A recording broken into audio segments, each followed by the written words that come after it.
What's happening, everyone? Michael Olivas here. I asked my future scheduled guests to adapt their advice and responses to current times.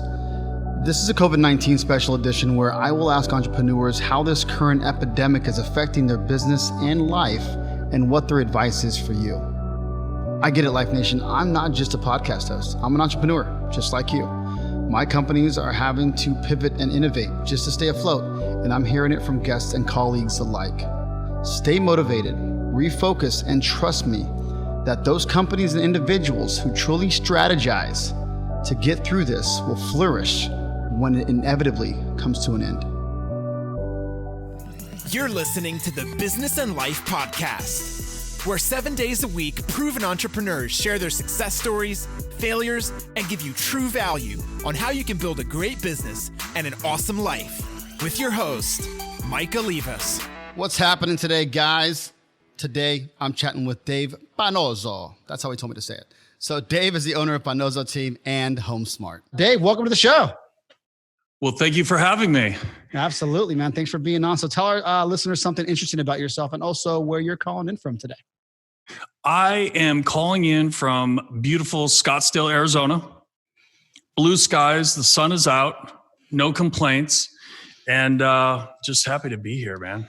Awesome, man. Well, I'm happy that you're here. I know we're kind of jumping into a crazy time, but before we jump into some of the COVID-19 special edition questions that we have, I wanted to ask you a little bit about the PanozzoTeam.com also is the name of the company and the .com, but tell us a little bit about what you do, what the company does towards what kind of industry it's in. Sure. We are in real estate, and it's my wife and I, and we have a couple unbelievable experts on our team, Mary and Allison. They're awesome. Have a full-time transaction coordinator. Her name's Kayla. Nice. And we kind of look at ourselves as SEAL Team 6, although we're like SEAL Team 5, I guess, because there's only 5 of us. But small group, deadly. We get the job done. Awesome. And Scottsdale, I used to go to Scottsdale every once in a while to visit friends, or visit, of course, when I go through Arizona to hit some universities up for my national group travel company in the past. But I always felt Scottsdale was it kind of felt like the Orange County of Arizona. A very cool, fun place. A lot of cool things and a lot of nice things to do out there. We have, believe it or not, we have about 9 million visitors a year coming to Scottsdale.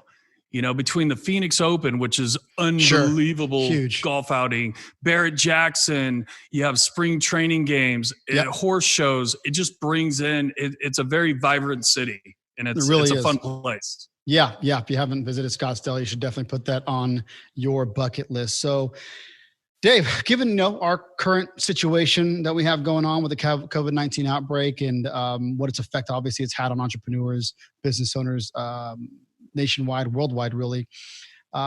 Many are just having to do a lot of big things and make big decisions. How has your company, your industry in general, I guess, but your company specifically, had to deal with any kind of hard decisions that you guys have had to make within the company? No, we're fortunate enough that we're still essential services, from our governor, Ducey, who, we made the cut. Okay. That's one piece of it, which is kind of nice. I mean, my thoughts and prayers go out to the people that don't have any income, that are completely sidelined. I know, they're all going through a really, really tough time. And I hope that things start to loosen up here in the next 30, 60 days so people can get back on their feet. But for our industry, this is our spring fling. This is when things really start to heat up. And we were all in a very, I guess I could say, like a fast-paced sprint, okay? Multiple offers, not just multiple, but 10 offers on one home. So It was very competitive and very crazy. And that was, that 500,000-600,000 and below, very, very affordable, and lots of people moving here and this, that, the other. So we had a complete crazy shitstorm with just a lot of activity.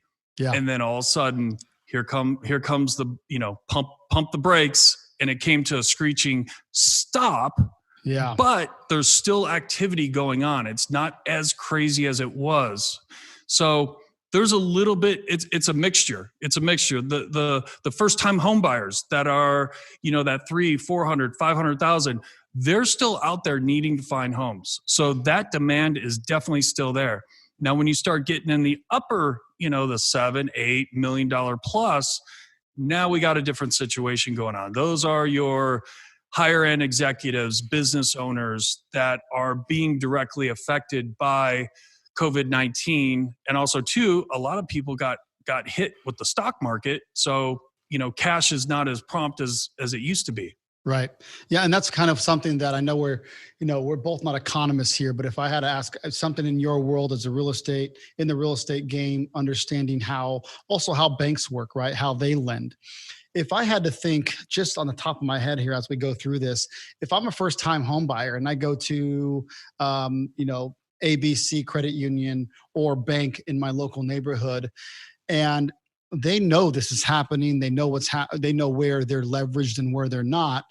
Well, great credit score, not great history, past W-2s, past 2 years tax returns look great.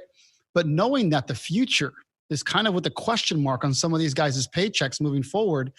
Right. Banks still lending to me as a first-time home buyer who might show, if I'm a first-time home buyer and I might show great paper, but if they know that this happening in the future, do you think that's going to hinder any of the lending that the banks are going to be giving? Well, I know for a fact that with us being on the listing side of things, yeah, we do have a couple of homes where, halfway through, the process, we're about halfway through the process. Well, now all of a sudden that lender pulled that particular program that buyer had, and the rate went up a half point. Instead of 10% down, it's 20% down. And so we saw that they're taking in the less last risk. few weeks. Yeah. Yes. Yeah. Now the dust has kind of settled on that. So now moving forward, everyone kind of knows where they stand, which is good and bad. The buyers that are still needing to buy, they're still buying. They're figuring out how to make it work, which is good. Yeah, everyone's really just it sounds like to me, Dave, and talking to entrepreneurs like yourself and in many industries across the world, that we're all really rolling the dice on hope that we don't know when the doors will reopen, but we're hoping that it's within 60 to 90 days. And I'm gauging that off of many different industries. And I think that's I always say we're more like podcasters are more like knowledge brokers, right? We just kind of drop on all different knowledge from different angles. And I think that's what kind of helps me be a good coach for businesses out there, like talking to some of the best people in different industries, but the concepts, the processes, procedures in business, of course, in life, those things don't really change. There's core, right? But, with something like this, it seems like even my company, my national group travel company, that's extremely all travel driven. And we had to drop 80% of our staff of an employees, as well as just all of our revenues comes to a COVID-19 brick wall. Stop, nothing, right? And so, yes, pivoting, making different ideas or making other things work that might not be revenue driving, but more like what moves the needle to when it does happen. So it's kind of up in the air. And that's why I asked that question about if banks are you're still seeing deals get done, but maybe banks are kind of having a little bit less, they see the volatility, so they're showing like a little bit more skin in the game for that person buying, and or maybe another half a point, like you mentioned. Right, and I think also too, and I'm seeing it, especially in our industry. I'm seeing we had a great March, and nothing stopped. Well, March is kind of like is February. Okay, it's whatever you were doing in February. Your results are in March. So I think right now our true signs of, especially in our industry with lending and real estate, is that April and May's numbers will be a true reflection of what really, happened. Okay. Yeah. And so that's what we're seeing. Listen, business owner, entrepreneur, did I get caught up on watching the business channels on TV for those 3 days when the market just was, it was like watching a horror movie where you're like, what's about to happen and you're just glued to the TV. And I remember like there was probably that second or third day where I'm like, oh my God, what am I going to, what are we going to do? And then I'm like, wait a minute, I can't buy into this right now. Okay. Right. Even though Right. it's really, really, really horrible, I need to pivot as quickly as possible and figure out a way to get back on track and get ahead of this thing versus a Sure. reactive. And that was probably the hardest thing, is like, okay, it's like, I always say that vision of like the Titanic, everyone's running around on the deck of the Titanic. And remember those Yeah. musicians were sitting there playing all nice. Yeah, that's right. I'm like, I just got to get myself remain calm so I can figure this thing out and make some moves. What's happening, Life Nation? Michael Levis here. This is a time to do the right thing, not the profitable thing. I'm giving away COVID-19 business strategy sessions for free.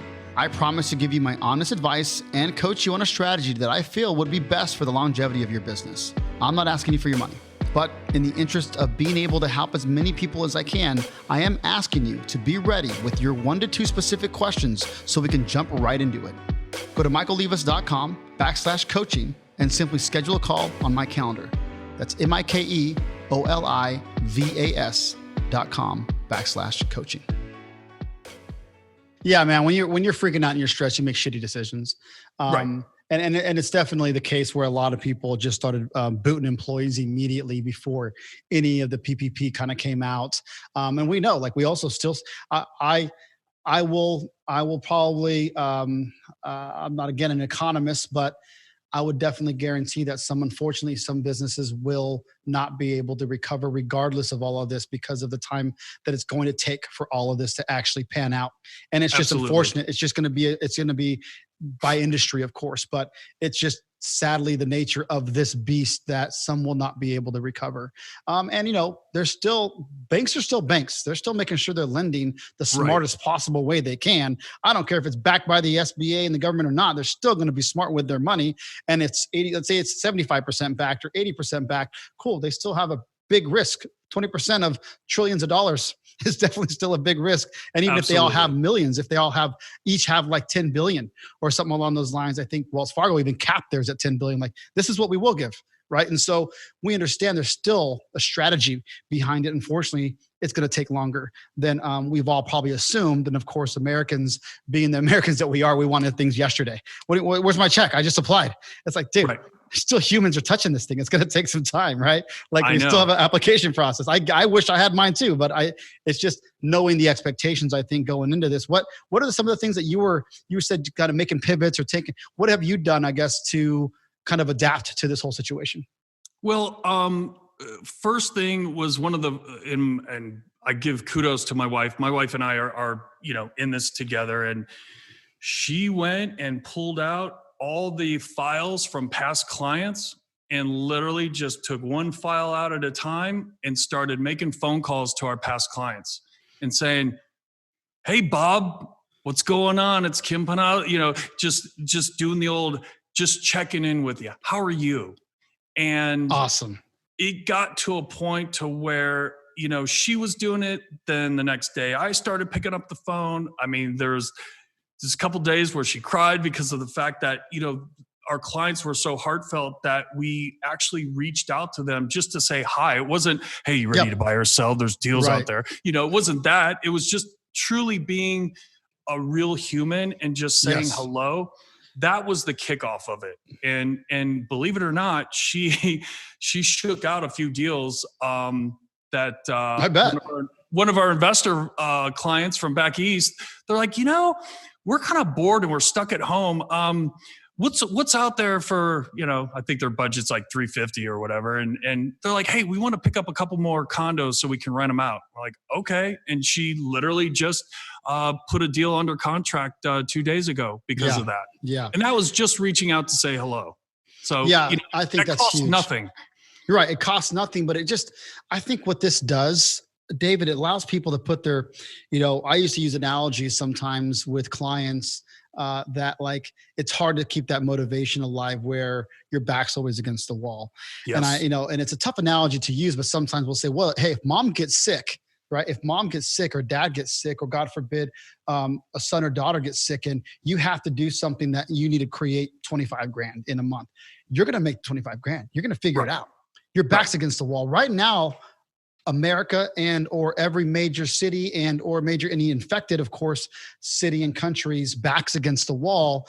And this is what creates the true champions out when this is all over. Those people that kick some ass, put their backs against the wall, figure the shit out and get through it are the ones that deserve to really have those benefit from those rewards that will come after. And it's hard to say that, but look at the Great Depressions or the car manufacturers that went through all of this.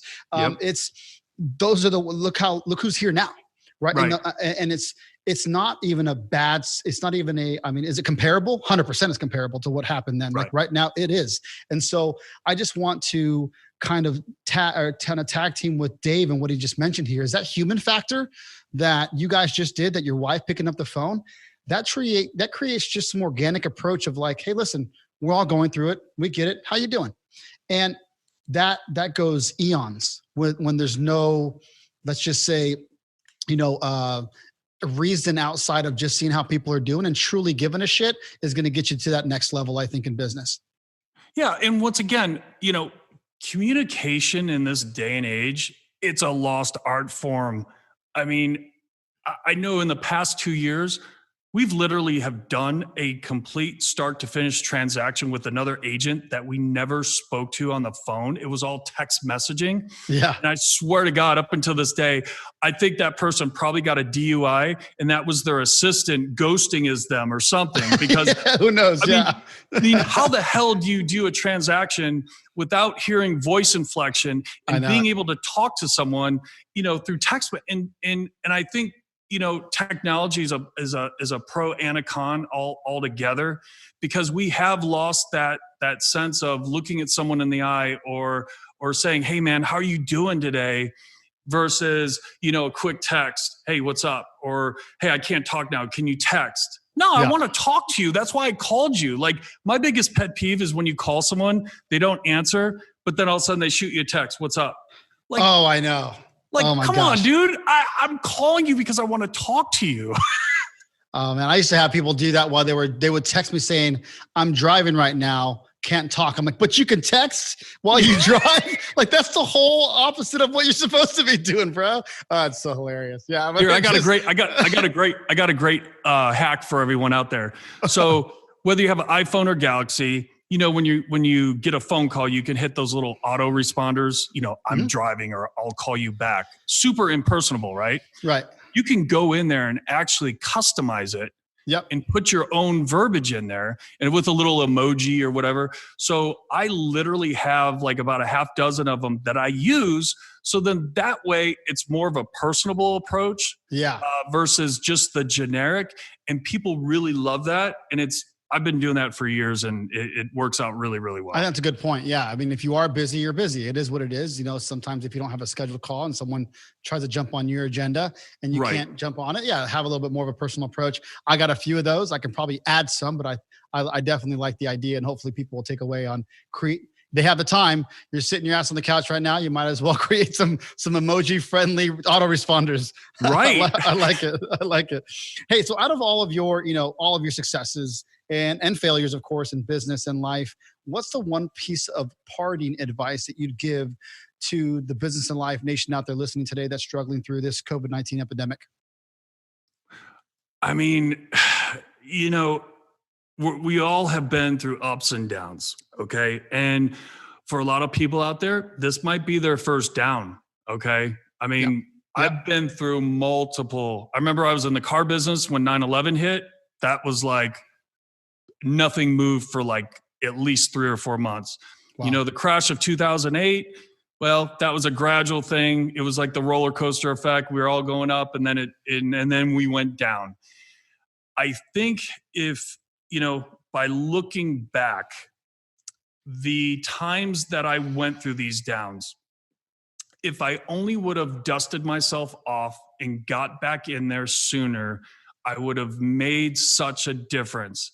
So instead of sitting in the corner of your room, sucking your thumb, telling the bullshit lies you want to tell yourself about why you should be in the position you're in, you need to get out there and not so much think about what you're going to do, but you have to apply action to that.